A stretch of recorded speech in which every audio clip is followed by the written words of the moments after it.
Spain injury ಅನ್ನೋದು ಎಷ್ಟು ಕಷ್ಟದ ಲೈಫು ಅಂತ ಕೆಲವೊಬ್ರು ಹೇಳಿದಾರೆ ನನಗೆ. ನಿನ್ನ ಗಂಡನ ಹತ್ರ ದುಡ್ಡು ಇಸ್ಕೊಳ್ಳೋಕ್ಕೋಸ್ಕರ ನಿನ್ನ ಲೈಫ್ನ ಈ ಥರ ಮಾಡ್ಕೊಂಡಿದ್ಯಾ ಅಂತ. ನನಗೆ ಯಾರೆಲ್ಲ ಹೇಳಿದ್ದಾರೆ ಮತ್ತು ಕೆಟ್ಟದಾಗಿ ನನ್ನ ಬಗ್ಗೆ ಯೋಚನೆ ಮಾಡ್ತಾ ಇದ್ದಾರೆ, ಈ ವಿಡಿಯೋ ನೋಡ್ಕೊಂಡು ಯೋಚನೆ ಮಾಡ್ತಾ ಇರ್ತಾರೆ, ಅವ್ರಿಗೆ ಹೇಳ್ತಾ ಇದ್ದೀನಿ, ನಿಮಗೆ ಕೋಟಿ ಕೊಟ್ಟರು ನಮ್ಮ ಥರ ಲೈಫ್ನ ಮಾಡೋದಕ್ಕೆ ರೆಡಿ ಇದ್ದೀರಾ? ಒಂದು ಕಮೆಂಟ್ ಹಾಕಿ ಬಂದು. ಈ ವಿಡಿಯೋ ಹೇಗೆ ಬಂತು, ಯಾರು ಮುಜುಗರ ಪಟ್ಕೊಳ್ತೀರಾ ಗೊತ್ತಿಲ್ಲ, ಯಾರೆಲ್ಲ ಈ ಥರನೂ ಬದುಕ್ತಿದಾರ ಇವರು ಅನ್ನೋದನ್ನ ತಗೊಂಡು ನೀವು ಎಜುಕೇಷನಲ್ ಒಂದು ಪರ್ಪಸ್ಗೆ ಯೂಸ್ ಮಾಡ್ಕೊಳ್ತೀರಾ ನನಗೆ ಗೊತ್ತಿಲ್ಲ. ಬಟ್ 99% ಡಿಫ್ರೆಂಟಾಗಿ ಬದುಕ್ತಾ ಇರೋರು ಸ್ಪೈನ್ ಇಂಜುರಿ ಆಗಿರೋರು. ಯಾಕಂದರೆ ಅವರಿಗೆ ವಾಶ್ರೂಮ್ದು ಎಷ್ಟು ಪ್ರಾಬ್ಲಮ್ ಇದೆ ಅಂತ ಯಾರಿಗೂ ಗೊತ್ತಿಲ್ಲ. ಇದು ತುಂಬ ರಿಕ್ವೆಸ್ಟೆಡ್ ವಿಡಿಯೋ ಅಂತಲೇ ಹೇಳ್ಬೋದು. ಯಾಕಂದರೆ ತುಂಬ ಜನ ವೀಲ್ ಚೇರಲ್ಲಿ ಇರೋ ಅಂಥವ್ರೇ ನನ್ನ ಕೇಳಿದ್ದಾರೆ, 2 ವರ್ಷದಿಂದ ನೀವು ಚಾನಲ್ ನಡೆಸ್ತಾ ಇದ್ದೀರಾ, ಎಲ್ಲೆಲ್ಲೋ ಹೋಗ್ತೀರಾ ಒಬ್ಬೊಬ್ಬರೇ, ಹೇಗೆಲ್ಲ ಮ್ಯಾನೇಜ್ ಮಾಡ್ತೀರಾ, ಅದ್ರ ಕೆಳಮಟ್ಟದ ಜೀವನ ಅಂತ ಯಾಕೆ ಹೇಳ್ತಾ ಇದ್ದೀನಿ, ಮೆನ್ಷನ್ ಮಾಡ್ತಾ ಇದ್ದೀನಿ ಸ್ಪೈನ್ ಇಂಜುರಿ ಆಗಿರೋದು ಲೈಫ್ ಅಂತ ಹೇಳಿದ್ರೆ, ಆ್ಯಕ್ಚುಲಿ ಯಾವುದೇ ಡಿಸಬಿಲಿಟಿಗೆ ಈ ಸ್ಪೈನ್ ಇಂಜುರಿ ಸೇರ್ಕೊಳ್ಳೋದಿಲ್ಲ. ಈ ವಿಡಿಯೋಗೆ ಬೇಕು ಅಂತ ಯಾರಾದರೂ ಹುಡ್ಕೊಂಡು ಬ್ಯಾಡ್ ಕಮೆಂಟ್ ಹಾಕಿದ್ರೆ ಮಾತ್ರ ನಾನು ಸುಮ್ಮನೆ ಅಂತೂ ಇರಲ್ಲ. ಯಾಕೆಂದರೆ ಒಂದು ಒಳ್ಳೆ ಉದ್ದೇಶಕ್ಕೆ ಈ ವಿಡಿಯೋನ ಶೇರ್ ಮಾಡಿರೋವಂಥದ್ದು. ಸ್ಪೈನ್ ಇಂಜುರಿ ಆಗಿರೋ ವ್ಯಕ್ತಿ ಹೇಗೆ ಬದುಕ್ತಾ ಇದ್ದಾನೆ ಅಂತ ಇಡೀ ಕಂಪ್ಲೀಟ್ ವಿಡಿಯೋ ಡೀಟೇಲ್ ಎಲ್ಲ ಬರುತ್ತೆ ಅದರಲ್ಲಿ. ಸೊ ಆ ವ್ಯಕ್ತಿಗೆ ಯಾವುದೇ ಬ್ಲಾಡರ್ ಕಂಟ್ರೋಲ್ ಕೆಪಾಸಿಟಿ ಇರಲ್ಲ. ನೀವು ಬೆಳಗ್ಗೆ ಎದ್ದು ವಾಶ್ರೂಮ್ಗೆ ಹೋಗ್ಬೇಕಾದ್ರೆ ಆಗೋವಂಥ ಒಂದು ಸೆನ್ಸೇಷನು ಸ್ಪೈನ್ ಇಂಜುರಿ ಆಗಿರೋರಿಗೆ ಇರಲ್ಲ.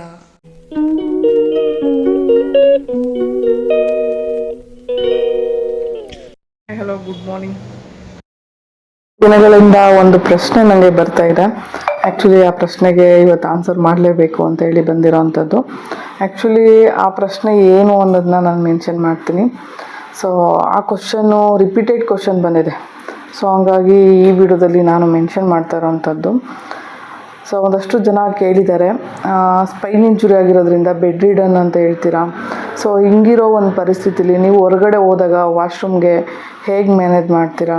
ಬೆಳಗ್ಗೆಯಿಂದ ಸಾಯಂಕಾಲದವರೆಗೂ ಸ್ಟಾಲ್ ಇರುತ್ತೆ, ಕೆಲವೊಂದು ಸಾರಿ ಅದು ಇದು ಪ್ರೋಗ್ರಾಮ್ಗಂತ ಹೋಗ್ತೀರಾ. ಸೊ ಇಂಥ ಟೈಮಲ್ಲಿ ಹೇಗೆ ವಾಶ್ರೂಮ್ದೆಲ್ಲ ಮ್ಯಾನೇಜ್ ಮಾಡ್ತೀರಾ? ಸೊ ಇದ್ರ ಬಗ್ಗೆ ನನಗೆ ಕಂಟಿನ್ಯೂ ಅದರಲ್ಲೂ ಕೆಲವೊಂದು ವಿಡಿಯೋನ ಹೇಳಿ, ನಿಮಗೆ ಅದ್ರ ಬಗ್ಗೆ ಅನಿಸಿರೋದ್ರ ಬಗ್ಗೆ ಹೇಳಿ ಅಂತ, ಇದ್ರ ಬಗ್ಗೆ ಕಂಪ್ಲೀಟ್ ವಿಡಿಯೋ ಹೇಳಿ ಮತ್ತು ನಮಗೂ ಅನುಕೂಲ ಆಗುತ್ತೆ ಅಂತ ಒಂದಷ್ಟು ಜನ ಈ ಥರ ಡಿಸಬಿಲಿಟಿ ಇರೋರೆ ನನಗೆ ಕ್ವಶನ್ ಕೇಳಿರೋವಂಥದ್ದು.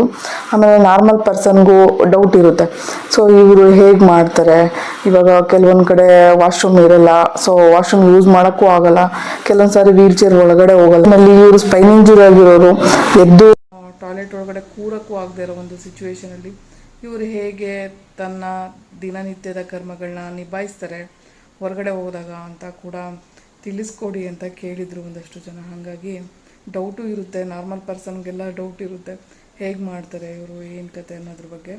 ಸೊ ಹಾಗಾಗಿ ನಾನು ಇವತ್ತು ಅದನ್ನು ಕಂಪ್ಲೀಟು ಹೇಳೋಣ ಅಂತ ಹೇಳ್ಬಿಟ್ಟು ಒಂದಷ್ಟು ಮೆಟೀರಿಯಲ್ ಜೊತೆ ಬಂದಿದ್ದೀನಿ. ಆ್ಯಕ್ಚುಲಿ ನಿಮ್ಗೆ ಏನು ಅನಿಸುತ್ತೆ ನಂಗೆ ಗೊತ್ತಿಲ್ಲ, ಜೀವನ ಏನು ಅಂತ ಒಂದಷ್ಟು ಜನಕ್ಕೆ ಗೊತ್ತಿದೆ, ಸ್ಪೈನ್ ಇಂಜುರಿ ಆಗಿರೋರ್ಗೂ ಗೊತ್ತಿದೆ. ಅದು ಬಿಟ್ಟು ನಾರ್ಮಲಾಗಿ ಒಂದಷ್ಟು ಜನ ಅಂದ್ಕೊಂಡಿರೋದು, ಇವ್ರು ಆರಾಮಾಗಿ ನಾರ್ಮಲ್ ಮನುಷ್ಯರ ಥರನೇ ಬದುಕ್ತಾ ಇದ್ದಾರೆ ಅಂತ. ನಾವು ನಾರ್ಮಲ್ ಮನುಷ್ಯರ ಥರ ಬದುಕ್ತಾ ಇಲ್ಲ. ಈ ವಿಡಿಯೋದಿಂದ ಗೊತ್ತಾಗುತ್ತೆ ಹೇಗೆ ಕಷ್ಟದಲ್ಲಿ ಜೀವನ ಮಾಡ್ತಾಯಿದ್ದೀವಿ. ಅದರಲ್ಲೂ ಬೆಡ್ ಬಿಟ್ಟು ಹೊರಗಡೆನೇ ಬರದೇ ಇರೋ ವ್ಯಕ್ತಿ ಎಲ್ಲರ ಥರ 4 ಜನದಲ್ಲಿ ಸಮಾಜದಲ್ಲಿ ಬದುಕೋದನ್ನ ಹೇಗೆ ಕಲ್ತಿದ್ದಾನೆ, ಅವನು ಒಂದೊಂದು ಸಿಚುವೇಶನ್ನ ಹೇಗೆ ನಿಭಾಯಿಸ್ತಾನೆ ಅನ್ನೋದನ್ನ ನಾನು ಈ ವಿಡಿಯೋದಲ್ಲಿ ಹೇಳ್ತೀನಿ. ಆ್ಯಕ್ಚುಲಿ ಡಿಸಬಿಲಿಟಿಗಳಲ್ಲಿ ಸ್ಪೈನ್ ಇಂಜುರಿ ತುಂಬ ಲಾಸ್ಟ್ ಅಂದರೆ ತುಂಬ ಕೆಳಮಟ್ಟದ ಒಂದು ಡಿಸಬಿಲಿಟಿ ಅಂತ ಹೇಳ್ಬೋದು. ಕೆಳಮಟ್ಟದ ಅಂದರೆ ಕೆಳಮಟ್ಟದ ಜೀವನ ಅಂತ ಯಾಕೆ ಹೇಳ್ತಾ ಇದ್ದೀನಿ, ಮೆನ್ಷನ್ ಮಾಡ್ತಾ ಇದ್ದೀನಿ ಸ್ಪೈನ್ ಇಂಜುರಿ ಆಗಿರೋದು ಲೈಫ್ ಅಂತ ಹೇಳಿದ್ರೆ, ಆ್ಯಕ್ಚುಲಿ ಯಾವುದೇ ಡಿಸಬಿಲಿಟಿಗೆ ಈ ಸ್ಪೈನ್ ಇಂಜುರಿ ಸೇರ್ಕೊಳ್ಳೋದಿಲ್ಲ.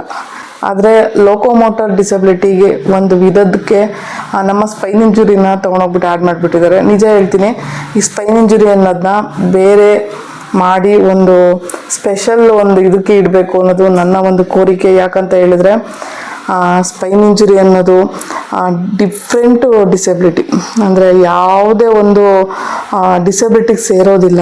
ಯಾಕಂದರೆ ಆಲ್ಮೋಸ್ಟ್ ಎಲ್ಲ ಡಿಸಬಿಲಿಟಿಗಳು ಒಂದೊಂದು ಥರ ಅನುಕೂಲಗಳು ಇರೋ ಥರನೇ ಇರುತ್ತೆ ಕೆಲವೊಂದು. ಬಟ್ ಸ್ಪೈನ್ ಇಂಜುರಿ ಅಂತೂ ತುಂಬ ಡಿಫ್ರೆಂಟ್ ಆಗಿದೆ. ಯಾಕೆ ಡಿಫ್ರೆಂಟ್ ಆಗಿದೆ ಅಂತ ಮುಂದೆ ಬಿಡೋದು ಗೊತ್ತಾಗುತ್ತೆ. ಒಂದಷ್ಟು ಜನ ಅಂದ್ಕೊಂಡಿರೋ ಪ್ರಕಾರ ಸ್ಪೈನ್ ಇಂಜುರಿ ಬೆಡ್ ಮೇಲೆ ಇರ್ಬೋದು, ಬಟ್ ಆರಾಮಾಗಿ ಜೀವನ ಮಾಡ್ತಾ ಇದ್ದಾರೆ ಎಲ್ಲರಂತೆ ಅಂತ ಅಂದ್ಕೊಂಡಿರ್ತಾರೆ. ಅವ್ರಿಗೆ ಗೊತ್ತಿಲ್ಲ, ನಾರ್ಮಲಾಗಿ ಇರೋವಂಥ ಮನುಷ್ಯರಿಗಿಂತ ಒಂದು 99% ಡಿಫ್ರೆಂಟಾಗಿ ಬದುಕ್ತಾ ಇರೋರು ಸ್ಪೈನ್ ಇಂಜುರಿ ಆಗಿರೋರು. ಯಾಕಂದರೆ ಅವರಿಗೆ ವಾಶ್ರೂಮ್ದು ಎಷ್ಟು ಪ್ರಾಬ್ಲಮ್ ಇದೆ ಅಂತ ಯಾರಿಗೂ ಗೊತ್ತಿಲ್ಲ. ಆಲ್ಮೋಸ್ಟ್ ಒಂದಷ್ಟು ಜನಕ್ಕೆ ನನ್ನ ವಿಡಿಯೋ ನೋಡೋರಿಗೆ ಸ್ಪೈನ್ ಇಂಜುರಿ ಬಗ್ಗೆ ತಿಳ್ಕೊಂಡಿರ್ತಾರೆ. ನೀವು ಹೋಗಿ ಗೂಗಲಲ್ಲಿ ಸರ್ಚ್ ಮಾಡಿ ಸ್ಪೈನ್ ಇಂಜುರಿ ಅಂತ. ಸೊ ಸ್ಪೈನ್ ಇಂಜುರಿ ಆಗಿರೋ ವ್ಯಕ್ತಿ ಹೇಗೆ ಬದುಕ್ತಾ ಇದ್ದಾನೆ ಅಂತ ಇಡೀ ಕಂಪ್ಲೀಟ್ ವಿಡಿಯೋ ಡೀಟೇಲ್ ಎಲ್ಲ ಬರುತ್ತೆ ಅದರಲ್ಲಿ. ಸೊ ಆ ವ್ಯಕ್ತಿಗೆ ಯಾವುದೇ ಬ್ಲಾಡರ್ ಕಂಟ್ರೋಲ್ ಕೆಪಾಸಿಟಿ ಇರಲ್ಲ. ನೀವು ಬೆಳಗ್ಗೆ ಎದ್ದು ವಾಶ್ರೂಮ್ಗೆ ಹೋಗ್ಬೇಕಾದ್ರೆ ಆಗೋವಂಥ ಒಂದು ಸೆನ್ಸೇಷನು ಸ್ಪೈನ್ ಇಂಜುರಿ ಆಗಿರೋರಿಗೆ ಇರಲ್ಲ. ಸೊ ಈ ಒಂದು ಪ್ರಾಬ್ಲಮಿಂದನೇ ಆ ವ್ಯಕ್ತಿ ಡಿಫ್ರೆಂಟಾಗಿದ್ದಾನೆ ಅಂತ ನಾನು ಹೇಳ್ತಾ ಇರೋದು. ಆಲ್ಮೋಸ್ಟು ಕನ್ನಡದಲ್ಲಿ ಸ್ಪೈನ್ ಇಂಜುರಿ ಆಗಿರೋದ್ರಲ್ಲಿ ಅದರಲ್ಲೂ ಈ ಥರ ವೀಡಿಯೋನ ಇಲ್ಲಿವರೆಗೂ ಯಾರೂ ಮಾಡಾಕಿಲ್ಲ. ಹಾಗಾಗಿ ಫಸ್ಟ್ ಟೈಮ್ ನಾನೇ ಮಾಡಾಕ್ತಾಯಿದ್ದೀನಿ. ಯಾಕೆ ಅಂತ ಹೇಳಿದ್ರೆ ಎಲ್ಲರೂ ಸೋಷಿಯಲ್ ಮೀಡ್ಯಾದಲ್ಲಿ ಈ ವಾಶ್ರೂಮ್ ಬಗ್ಗೆ ಮಾತಾಡೋದು ಮತ್ತು ನಮ್ಮ ದಿನನಿತ್ಯದ ಮಲಮೂತ್ರದ ಒಂದು ಪರಿಸ್ಥಿತಿ ಬಗ್ಗೆ ಮಾತಾಡೋದನ್ನ ಯಾರೂ ಕನ್ನಡದಲ್ಲಿ ವೀಡಿಯೋ ಮಾಡೋಕ್ಕಲ್ಲ. ಯಾಕಂದರೆ ಸ್ವಲ್ಪ ಜನ ಮೈಂಡ್ ಸೆಟ್ ಸರಿ ಇರಲ್ಲ ಕೆಲವೊಬ್ಬರು. ಅವ್ರುಗಳೆಲ್ಲ ಏನು ಗೊತ್ತಾ, ಡಾಕ್ಟ್ರ್ ಹೇಳ್ದಾಗ ಮಾತ್ರ ಇದನ್ನು ಒಂದು ಎಜುಕೇಷನಲ್ಲಾಗಿ ತಗೊಳ್ತಾರೆ. ಏನೋ ಡಾಕ್ಟ್ರ್ ಹೇಳ್ತಿದ್ದಾರೆ ಕೇಳಿಸ್ಕೊಳ್ಳೋಣ ಅಂತ. ಅದೇ ಒಬ್ಬ ಒಳ್ಳೆ ವ್ಯಕ್ತಿ, ಅದರಲ್ಲಿ ಅದೇ ಒಬ್ಬ ಸ್ಪೈನ್ ಇಂಜುರಿ ಆಗೋ ವ್ಯಕ್ತಿ ಅಕಸ್ಮಾತು ಆ ನೋವುಗಳನ್ನ ಅನುಭವಿಸಿರೋ ವ್ಯಕ್ತಿ ಬಂದು ಮಾತಾಡೋಣ ಆಡುವಾಗ, ಅದೇ ಒಬ್ಬ ರೋಗಿ ಅಂದರೆ ಅವನಿಗೆ ಆಲ್ರೆಡಿ ಆ ರೋಗ ಇದೆ. ಸೊ ಆ ರೋಗದ ಬಗ್ಗೆ ಬಂದು ಪಬ್ಲಿಕಲ್ಲಿ ಮಾತಾಡ್ತಾನೆ ಅಂದರೆ ಅವನ್ನ ಅಸಹ್ಯವಾಗೇ ನೋಡುತ್ತಾರೆ ಈ ಪಬ್ಲಿಕ್, ಈ ಜನಸಾಮಾನ್ಯರು ಹಂಗೆ ಇದ್ದಾರೆ. ಸೊ ಹಂಗಾಗಿ ಡಾಕ್ಟರ್ ಹೇಳ್ದಾಗ ಮಾತ್ರ ಅದನ್ನು ಒಳ್ಳೆಯದಾಗಿ ಸ್ವೀಕರಿಸೋ ಅಂಥ ಜನ ಇದ್ದಾರೆ. ಪೇಷಂಟ್ಗಳು ಆ ಪರಿಸ್ಥಿತಿನ ಅನುಭವಿಸಿ ನನಗೆ ಈ ಥರ ಪರಿಸ್ಥಿತಿ ಆಗಿದೆ ಅಂತ ಹೇಳ್ಕೊಳ್ಳೋವಾಗ ಅವ್ರ ಫ್ಯಾಮಿಲಿ ಆಗಿರ್ಬೋದು, ಅಕ್ಕಪಕ್ಕದ ಜನಗಳಾಗಿರ್ಬೋದು, ಫ್ರೆಂಡ್ಸ್ ಆಗಿರ್ಬೋದು, ಫ್ರೆಂಡ್ಸ್ ಸರ್ಕಲ್ಲು, ಮತ್ತು ಇನ್ನೂ ಒಂದಷ್ಟು ಜನ ಏನು ಅಂದ್ಕೊಳ್ತಾರೆ ಅವ್ರ ಬಗ್ಗೆ, ಈ ವ್ಯಕ್ತಿ ಹಿಂಗಿದ್ದಾನೆ, ಹೇಗಿದ್ದಾನೋ ಏನು ಕತೆನೋ ಅಂತ ಅಸಹ್ಯ ಪಟ್ಕೊಂಡು ಕೆಲವೊಬ್ಬರು ಆ ವ್ಯಕ್ತಿನ ಮಾತಾಡ್ಸೋದೇ ಬಿಟ್ಬಿಡ್ತಾರೆ. ಸೊ ನೋಡಿ ಆ ಜನಗಳ ಮೈಂಡ್ ಸೆಟ್ ಹೇಗಿದೆ ಅಂತ. ಸೊ ನಾನು ಡೈಲಿ ಏನೆಲ್ಲ ಯೂಸ್ ಮಾಡ್ತೀನಿ ಅಂತ ಮೆನ್ಷನ್ ಮಾಡ್ತೀನಿ. ಆ್ಯಕ್ಚುಲಿ ಸ್ಪೈನ್ ಇಂಜುರಿ ಆಗಿರೋರಿಗೆ ಈ ಕೆಥೆಟರ್ ಇಲ್ಲದೇ ಅವರು ವಾಶ್ರೂಮ್ಗೆ ಹೋಗೋದಕ್ಕೆ ಚಾನ್ಸೇ ಇಲ್ಲ. ಸೊ ಹಂಗಾಗಿ ಯೂರಿನ್ ಮಾಡೋದಕ್ಕೆ ಈ ಕೆಥೆಟರ್ ಬೇಕೇ ಬೇಕು. ಸ್ಪೈನ್ ಇಂಜುರಿ ಆಗಿರೋರೇ ಯಾಕೆ ಯೂಸ್ ಮಾಡ್ತಾರೆ ಅಂತ ಹೇಳಿದ್ರೆ, ಅವರಿಗೆ ಸೆನ್ಸೇಷನ್ ಇಲ್ದಿರೋ ಒಂದು ರೀಸನ್ನಿಂದ ಪ್ರತಿಯೊಬ್ಬ ಸ್ಪೈನ್ ಇಂಜುರಿಯವರು ತಾನೇ ಮೂತ್ರ ವಿಸರ್ಜನೆ ಮಾಡೋದಕ್ಕೆ ಸಾಧ್ಯನೇ ಇಲ್ಲ. ಹಾಗಾಗಿ ಕೆಥೆಟರ್ನ ಯೂಸ್ ಮಾಡಲೇಬೇಕು. ಪ್ರತಿದಿನದ ಖರ್ಚಿನ ಜೊತೆ ಇದು ಇರುತ್ತೆ. ಯಾಕಂತ ಹೇಳಿದ್ರೆ ಇದನ್ನು 15 ದಿನಕ್ಕೊಂದ್ಸರಿ ನಾವು ಚೇಂಜ್ ಮಾಡುವಂಥದ್ದು. ಅದು ಬಿಟ್ಟರೆ ಗ್ಲೌಸು ಕ್ಲೀನಿಂಗ್ ಆಗಿರೋದಕ್ಕೆ ಆಲ್ಮೋಸ್ಟ್ ಯೂಸ್ ಮಾಡ್ತೀವಿ. ಸೊ ಅದು ಬಿಟ್ಟು ಕೆಲವೊಂದು ಸಾರಿ ನಾವು ಕೈ ವಾಶ್ ಮಾಡೋದಕ್ಕೆ ಎಲ್ಲೂ ನೀರು ಸಿಗದೆ ಇರೋಂಥ ಟೈಮಲ್ಲಿ, ಇಲ್ಲ ಕೈನ ವಾಶ್ ಮಾಡಲೇಬೇಕಾಗಿರೋಂಥ ಸಿಚುವೇಷನಲ್ಲಿ, ಅದರಲ್ಲೂ ಪ್ರತಿ ಸಾರಿ ನಾವು ಕೆಥೆಟರ್ ಬಳಸೋವಾಗ ಕೈನ ಹೈಜಿನ್ನಾಗಿ ಇಟ್ಕೋಬೇಕಾಗುತ್ತೆ. ಹಂಗಾಗಿ ನಾವು ಈ ವೈಪ್ಸ್ನ ಯಾವಾಗಲೂ ಜೊತೆಲಿ ಇಟ್ಕೊಂಡಿರೋವಂಥದ್ದು. ಹಂಗಾಗಿ ಇದನ್ನು ನಾವು ಜೊತೆಲೇ ಇಟ್ಟಿರ್ತೀವಿ, ಮೇಂಟೈನ್ ಮಾಡಬೇಕದನ್ನು. ಸೊ ಅದು ಬಿಟ್ಟರೆ ಮೊದಲೆಲ್ಲ ನಾನು ಈ ಥರ ಸರ್ಜಿಕಲ್ ಒಂದು ಕಾಟನ್ನ ಯೂಸ್ ಮಾಡ್ತಾಯಿದ್ದೆ. ಯಾಕಂತ ಹೇಳಿದ್ರೆ ಆವಾಗ ಈ ವೈಪ್ಸ್ ಬಗ್ಗೆ ನನಗೆ ಗೊತ್ತಿರಲಿಲ್ಲ. ಆವಾಗ ಮುಂಚೆ ಯೂಸ್ ಮಾಡ್ತಾಯಿದ್ದ ಒಂದು ಕಾಟನ್ ಇದು. ಸೊ ಈ ಕಾಟನ್ನ ನೀರಲ್ಲಿ ಅದ್ದಿ ನೀಟಾಗಿ ಹಿಂಡ್ಬಿಟ್ಟು, ಸೊ ವಾಶ್ರೂಮ್ ಮಾಡೋವಾಗ ಕೈ ವಾಶ್ ಮಾಡಬೇಕಾದ್ರೆ ಪ್ರತಿಯೊಂದಕ್ಕೂ ಪೀರಿಯಡ್ಸ್ ಆದಾಗ ಕ್ಲೀನ್ ಮಾಡೋದಕ್ಕೆ ಸೊ ಪ್ರತಿಯೊಂದಕ್ಕೂ ಯೂಸ್ ಮಾಡೋವಂಥ ಒಂದು ಕಾಟನ್ ಇದು. ಬಟ್ ಸರ್ಜಿಕಲ್ ಕಾಟನಲ್ಲಿ ಯಾವುದೇ ಬ್ಯಾಕ್ಟೀರಿಯಾ ಇದೇನೂ ಇರೋದಿಲ್ಲ. ಸೊ ನಾವೆಷ್ಟು ಕ್ಲೀನಾಗಿರ್ತೀವಿ ಅಷ್ಟು ಆರೋಗ್ಯವಾಗಿರ್ತೀವಿ. ಈ 7 ಇಯರ್ಸಲ್ಲಿ ನನಗೆ ಒಂದಿನವೂ ಸ್ಪೈನ್ ಇಂಜುರಿ ಆಗಿದ್ರೂ ನನಗೆ ಯೂರಿನ್ ಇನ್ಫೆಕ್ಷನ್ಸು ಯಾವತ್ತೂ ಆಗಿಲ್ಲ. ಸೊ ಅಷ್ಟು ಹೈಜಿನ್ ಮೇಂಟೈನ್ ಮಾಡೋದ್ರಿಂದ ನಮ್ಮ ಆರೋಗ್ಯ ಚೆನ್ನಾಗಿರುತ್ತೆ. ನಾವು ಎಷ್ಟು ವರ್ಷ ಆದರೂ ಸ್ಪೈನ್ ಇಂಜುರಿ ಆಗಿ ಸ್ಪರ್ಶ ಕಳ್ಕೊಂಡಿದ್ರು ನಮ್ಮದು 80% ಡಿಸಬಿಲಿಟಿ ಆಗಿರ್ಬೋದು. ಬಟ್ ಸ್ಪರ್ಶ ಕಳ್ಕೊಂಡಿದ್ರು ಆ ಸ್ಪರ್ಶ ಇಲ್ಲದೇ ಇರೋ ಜಾಗನ ಯಾವ ಥರ ಮೇಂಟೈನ್ ಮಾಡ್ತೀವಿ, ಯಾವ ಥರ ಹೈಜಿನಾಗಿ ಇಟ್ಕೊಳ್ತೀವಿ, ಅದ್ರ ಮೇಲೆ ನಾವು ಬದುಕೋ ಅಂಥದ್ದು. ಸೊ ತುಂಬ ವರ್ಷಗಳು ಬದುಕೋದು ಮನುಷ್ಯ ಯಾಕೆ ಅಂದರೆ ಅವನೆಷ್ಟು ಕ್ಲೀನಾಗಿ ಶುಚಿತ್ವ ಮೇಂಟೈನ್ ಮಾಡ್ಕೊಂಡು ಬರುತ್ತಾನಲ್ಲ, ಆ ಮನುಷ್ಯ ತುಂಬ ವರ್ಷಗಳು ಬದುಕೋ ಅಂಥ ಚಾನ್ಸಸ್ ಇರುತ್ತೆ. ಕಾಟನ್ ಅಷ್ಟು ಅನುಕೂಲ ಆಗ್ತಿತ್ತು ಮೊದಲೆಲ್ಲ, ಬಟ್ ಇವಾಗ ನಾನು ಕಾಟನ್ ಯೂಸ್ ಮಾಡಲ್ಲ. ಅದು ಬಿಟ್ಟು ಇವಾಗ ವೈಪ್ಸ್ಗೆ ಅಪ್ಡೇಟ್ ಆಗಿಬಿಟ್ಟಿದ್ದೀನಿ ನಾನು. ಸೊ ಗ್ಲೌಸು, ವೈಪ್ಸು ಮತ್ತು ಅದ್ರ ಜೊತೆಗೆ ಈ ಕೆಥೆಟರ್ನ ನಾವು ಡೈಲಿ ಬಳಸುವಂಥದ್ದು.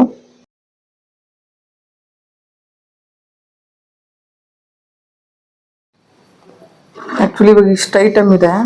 ಸೊ ಈ ಕೆಥೆಟರಲ್ಲಿ 2 ವಿಧದಲ್ಲಿ ಕೆಥೆಟರ್ ಸಿಗುತ್ತೆ. ಒಂದು ಫಿಕ್ಸ್ಡ್ ಕೆಥೆಟರು, ಇನ್ನೊಂದು ಅಂದರೆ ಟೆಂಪ್ರವರಿ ಕೆಥೆಟರ್ಸ್ ಆ ಥರ. ಸೊ ಸಿಲ್ಕ್ ಕೆಥೆಟರ್ ಅಂತ ಹೇಳ್ತೀವಿ ಅದನ್ನು. ಜಸ್ಟ್ ಅವಾಗಷ್ಟೇ ಯೂಸ್ ಮಾಡಿ ಮತ್ತೆ ತೆಗೆದು ತೊಳೆದ್ಬಿಟ್ಟು ಒಂದು ಬಾಟಲ್ಗೆ ಹಾಕಿ ಇಟ್ಕೊಳ್ಳೋ ಅಂಥ ಒಂದು ಕೆಥೆಟರು. ಫಿಕ್ಸ್ಡ್ ಕೆಥೆಟರ್ ಬಂದು ಅದು 15 ದಿನದ ಗಂಟ ನಮ್ಮ ಒಂದು ಪ್ರೈವೇಟ್ ಪಾರ್ಟ್ ಒಳಗೇ ಫಿಕ್ಸ್ ಮಾಡಿಬಿಟ್ಟಿರ್ತಾರೆ. ಬಟ್ ಇದು ಫಿಕ್ಸ್ಡ್ ಕೆಥೆಟರ್ ಅಲ್ಲ, ನೇಲ್ ಕೆಥೆಟರ್ ಅಂತ ಹೇಳ್ತೀವಿ.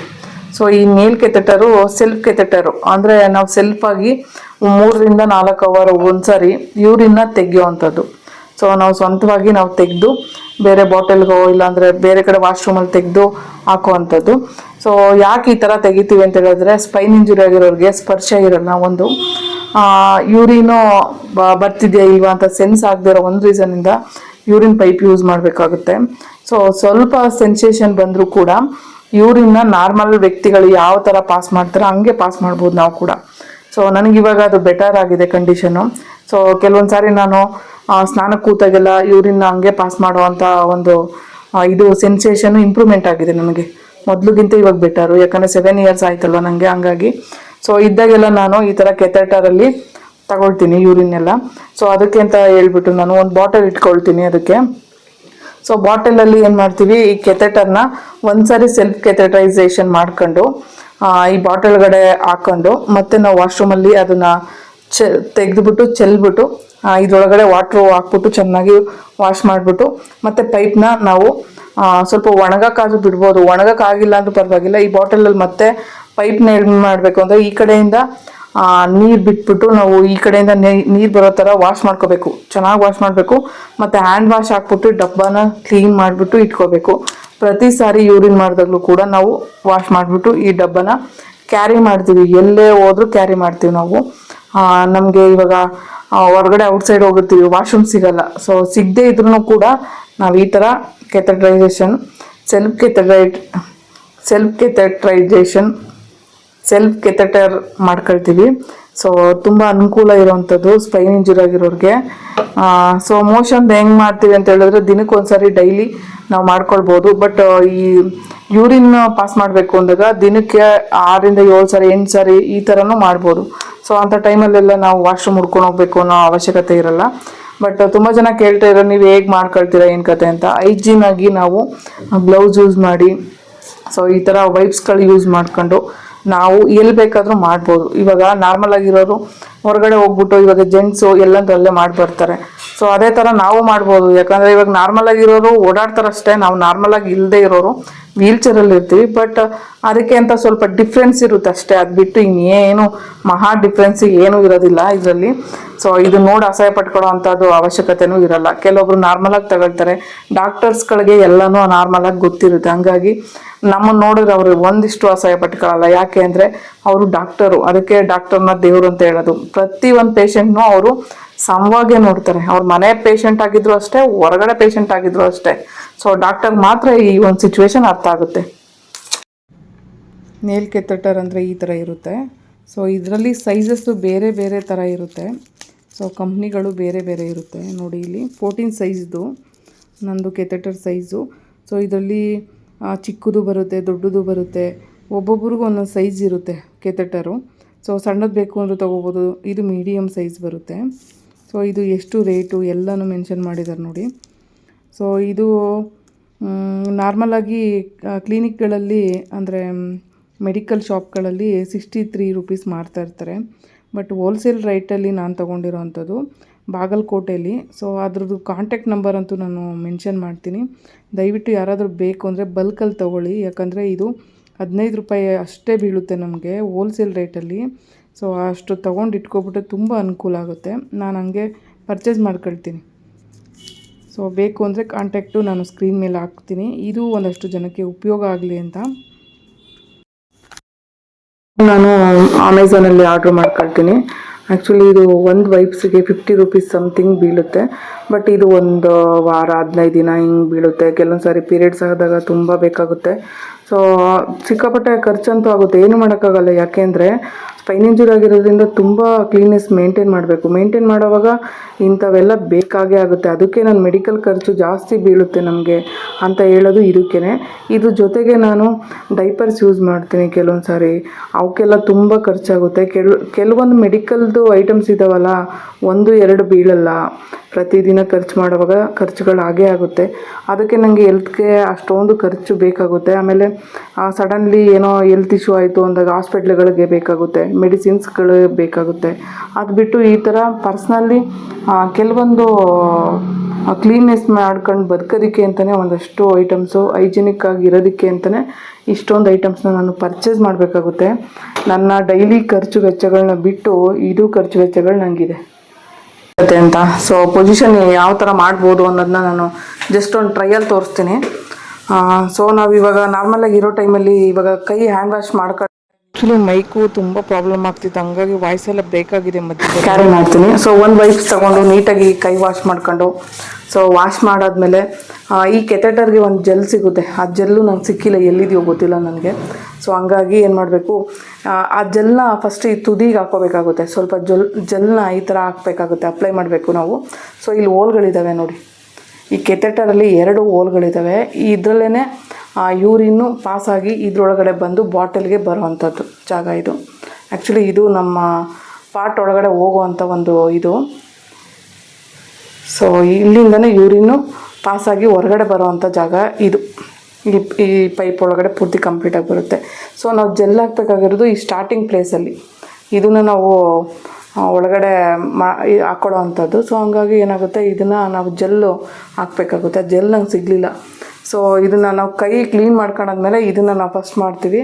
ಅದಾದಮೇಲೆ ನಾರ್ಮಲಾಗಿ ನಾವು ಈ ಥರ ಕೂತು ಸ್ವಲ್ಪ ಮುಂದಕ್ಕೆ ಜರ್ಕೋಬೇಕಾಗುತ್ತೆ. ಹಿಂಗೆ ಸ್ವಲ್ಪ ಯಾಕೆ ಜರ್ಕೊಳ್ತೀವಿ ಅಂದರೆ, ಸ್ವಲ್ಪ ಹೆಣ್ಮಕ್ಳುಗಳಿಗೆ ಕಷ್ಟ. ಸೊ ಹ್ಯಾಂಡ್ ವಾಶ್ ಮಾಡೋದ್ರಿಂದ ನಾವು ಗ್ಲೌಸ್ ಯೂಸ್ ಮಾಡ್ತಾಯಿಲ್ಲ. ಸೊ ಹ್ಯಾಂಡ್ ವಾಶ್ ಮಾಡಿಲ್ಲ ಅಂತ ಹೇಳಿದ್ರೆ ಗ್ಲೌಸ್ ಯೂಸ್ ಮಾಡಬೇಕಾಗುತ್ತೆ. ಸೊ ಹಂಗಾಗಿ ಇದನ್ನು ಹೇಳಿದ್ದು. ಸೊ ಹ್ಯಾಂಡ್ ವಾಶ್ ಅಂದರೆ ನೀರಿದ್ದಾಗ ಗ್ಲೌಸ್ ಅವಶ್ಯಕತೆ ಇರಲ್ಲ, ಒಂದು ವೈಪ್ಸ್ ಇದ್ದಾಗಲೂ ಕೂಡ ಅವಶ್ಯಕತೆ ಇರಲ್ಲ. ನಿಮ್ಗೆ ಬೇಕು ಇನ್ನೂ ನಮಗೆ ಓಕೆ ನಾವು ಕ್ಲೀನಾಗಿರ್ಬೇಕು, ಇನ್ನೂ ನೀಟಾಗಿ ಕೈಯೆಲ್ಲ ಇದಿರಲಿ ಅನ್ನೋದಾದರೆ ಗ್ಲೌಸ್ ಯೂಸ್ ಮಾಡಿ. ಸೊ ತುಂಬ ನೀಟ್ನೆಸ್ ಆಗಿರೋದು ನಮಗೆ ಅನುಕೂಲ. ಸೊ ನಾವು ಇವಾಗ ಹೇಳಿದ್ನಲ್ಲ, ಹೆಣ್ಮಕ್ಳಾದರೆ ಸ್ವಲ್ಪ ಕಷ್ಟ, ಗಂಡು ಮಕ್ಕಳಾದರೆ ಕೂತಿರೋ ಪೊಸಿಷನಲ್ಲೇ ಮಾಡೋದಕ್ಕೆ ಅವ್ರಿಗೆ ಈಸಿ ಆಗುತ್ತೆ. ಸೊ ಹೆಣ್ಮಕ್ಳಿಗೆ ಕಷ್ಟ ಇರುತ್ತೆ. ಸೊ ಹಂಗಾಗಿ ಅವ್ರಿಗೆ ಒಂದು ಆ ಪೋರ್ಷನ್ನು ಸ್ವಲ್ಪ ಕೆಳಗಡೆ ಇರೋದ್ರಿಂದ ಸ್ವಲ್ಪ ಮುಂದೆ ಮೂವ್ ಆಗಬೇಕು. ನಾವು ಸ್ವಲ್ಪ ಮುಂದೆ ಮೂವ್ ಆಗಿ ನಮ್ಮ ಕಾಲುಗಳನ್ನ ಒಂದು ಹೈಟಿಗೆ ಇಟ್ಕೋಬೇಕಾಗುತ್ತೆ. ಸೊ ಇವಾಗ ಏನೋ ಒಂದು ಹೈಟು, ಟಾಯ್ಲೆಟೇ ಆಗಿರ್ಬೋದು, ಇಲ್ಲ ಒಂದು ಟೇಬಲ್ಲೇ ಆಗಿರ್ಬೋದು. ಸೊ ಹಿಂಗೆ ಹೈಟಿಗೆ ಕಾಲನ್ನ ಮೂವ್ ಮಾಡ್ಕೋಬೇಕಾಗುತ್ತೆ. ಸೊ ಇಲ್ಲಿ ಇಟ್ಕೊಳಕ್ಕಾಗ್ತದೆ ನನಗೆ ಒಂದು ಸೆಕೆಂಡು.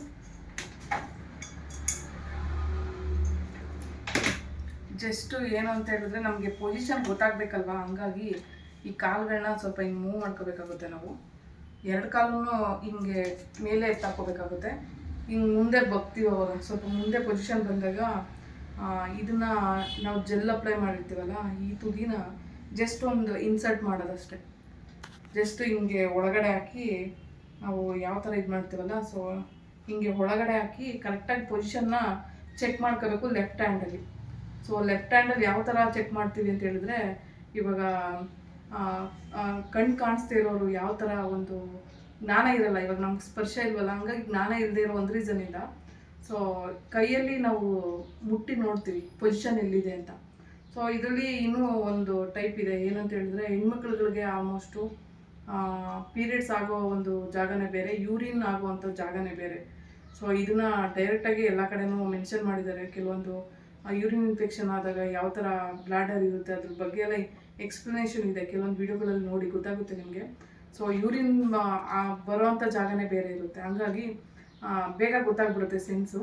ಅಂದರೆ ಕೈ ಮುಟ್ಟಿ ನೋಡಿದಾಗ ಮೇಲ್ಗಡೆ ಭಾಗ ಬರುತ್ತಲ್ಲ, ಅದು ಒಂದು ಯೂರಿನ್ ಹೋಗುವಂಥ ಜಾಗ. ಸೊ ಆ ಯೂರಿನ್ಗೆ ಕರೆಕ್ಟಾಗಿ ಪೈಪು ಅಡ್ಜಸ್ಟ್ ಆಗಬೇಕು.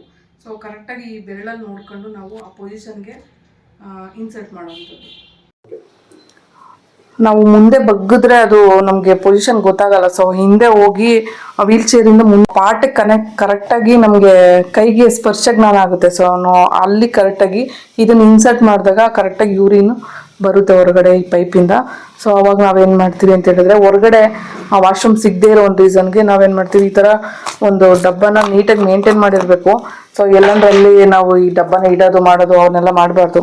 ಸೊ ಹಂಗಾಗಿ ಈ ಡಬ್ಬಕ್ಕೆ ಹಾಕ್ಕೊಳ್ತೀವಿ ನಾವು. ಹಿಂಗೆ ಹಾಕ್ಕೊಂಡು ಕರೆಕ್ಟಾಗಿ ಅದು ಪಾಸ್ ಆದಮೇಲೆ ತೆಕ್ಕೊಂಡು ಮತ್ತೆ ಇದೇ ಬಾಟಲ್ ಒಳಗಡೆ ಇನ್ಸರ್ಟ್ ಮಾಡೋ ಅಂಥದ್ದು. ಸೊ ಬಾಟಲ್ ಒಳಗಡೆ ಹಾಕಿಡ್ಬೋದು. ಆಮೇಲೆ ನಿಮ್ಗೆಲ್ಲಾದರೂ ವಾಶ್ರೂಮ್ ಸಿಕ್ತು ಅಂದರೆ ಹೋಗ್ಬಿಟ್ಟು ಇದು ಮಾಡ್ಬೋದಾಗುತ್ತೆ. ಮತ್ತು ಇದಾದಮೇಲೆ ಎಲ್ಲ ಕರೆಕ್ಟಾಗಿ ಅದು ಒಳಗಡೆ ಹಾಕಿ ಎಲ್ಲ ತೆಗ್ದಾದ್ಮೇಲೆ ನಿಮಗೆ ವೈಪ್ಸು ಸಿಗುತ್ತೆ. ಸೊ ಕ್ಲೀನ್ ಮಾಡ್ಕೋಬೋದು. ನೀರಿತ್ತು ಅಂದರೆ ನೀರಲ್ಲಿ ಕ್ಲೀನ್ ಮಾಡ್ಕೋಬೋದು ಕೈನ. ಅದಾದಮೇಲೆ ಇದ್ರ ಕೆಲಸ ಇಷ್ಟೇ. ಮತ್ತು ಅದು ಬಾಟಲ್ನ ಕ್ಲೀನ್ ಮಾಡಬೇಕು ಅಂದರೆ ವಾಶ್ರೂಮ್ಗಳು ಸಿಕ್ಕಿದಾಗ ನೀರು ಸಿಕ್ಕಿರೋವಂಥ ಜಾಗದಲ್ಲಿ ಹೋಗ್ಬಿಟ್ಟು ಅದನ್ನು ಚೆಲ್ಬಿಟ್ಟು ಮತ್ತು ಬಾಟಲ್ ಒಳಗಡೆ ನೀರು ಹಾಕೊಂಡು, ಹ್ಯಾಂಡ್ ವಾಶ್ ಕೂಡ ಮತ್ತು ಇದು ಸ್ಯಾನಿಟರಿ ಇದನ್ನ ಇಟ್ಕೊಂಡಿದ್ರು ಕೂಡ ಅದನ್ನು ಕೂಡ ಕೈಗೆಲ್ಲ ಇದು ಮಾಡ್ಕೊಂಡು ಅಪ್ಲೈ ಮಾಡ್ಕೊಂಡು ಮಾಡ್ಬೋದು. ಬಟ್ ನಾವು ಎಷ್ಟು ಕ್ಲೀನಾಗಿರ್ತೀವಿ ಅಷ್ಟು ವರ್ಷಗಳು ನಾವು ಆರೋಗ್ಯವಾಗಿ ಬದುಕ್ತೀವಿ. ನಾನು ಹೇಳಿದ್ನಲ್ಲ 7 ಇಯರ್ಸಲ್ಲಿ ಇವತ್ತಿನವರೆಗೂ ಯಾವತ್ತೂ ಯೂರಿನ್ ಇನ್ಫೆಕ್ಷನ್ ಆಗಿಲ್ಲ ನನಗೆ. ಯಾಕಂದರೆ ಅಷ್ಟು ನೀಟಾಗಿ ಮೇಂಟೈನ್ ಮಾಡ್ಕೊಂಡು ಬಂದಿದ್ದೀನಿ ಅವತ್ತಿಂದ ಇವತ್ತಿನವರೆಗೂ. ಸೊ ನಮಗೆ ಸ್ಪರ್ಶಜ್ಞಾನ ಇಲ್ಲದೆ ಇರ್ಬೋದು, ಬಟ್ ಕ್ಲೀನಾಗಿ ಇರಬೇಕು ಅಲ್ವ ಮನುಷ್ಯ. ಎಷ್ಟೇ ಬಡತನ ಇದು ಮನುಷ್ಯನಿಗೆ, ಅವನು ಕ್ಲೀನಾಗಿರ್ಬೇಕು. ಕ್ಲೀನಾಗಿದ್ದಷ್ಟು ದಿನ ಬದುಕ್ಬೋದು. ಸೊ ಇವಾಗ ಹೇಳ್ತಾರಲ್ಲ, ದೇವರು ಬಡತನ ಕೊಟ್ಟಿದ್ದಾನೆ ಅಂದ್ಬಿಟ್ಟು ಕೊಳೆತನ ಮಾಡಬಾರ್ದಲ್ವಾ. ಸೊ ಹಂಗೆ ಬಡತನ ಇದ್ರೂ ಕ್ಲೀನಾಗಿ ಒಂದಷ್ಟು ವರ್ಷಗಳು ಬದುಕುವಂಥ ಒಂದು ಚಾನ್ಸಸ್ಸು ದೇವ್ರು ಕೊಟ್ಟಿರ್ತಾನೆ. ಇವಿಲ್ಲ ಅಂದ್ರೂ ಕ್ಲೀನಾಗಿರ್ಬೋದು. ಹೇಗೆ ಅಂತ ಹೇಳಿದ್ರೆ, ಕೈನ ನೀಟಾಗಿ ತೊಳಿಬೇಕು.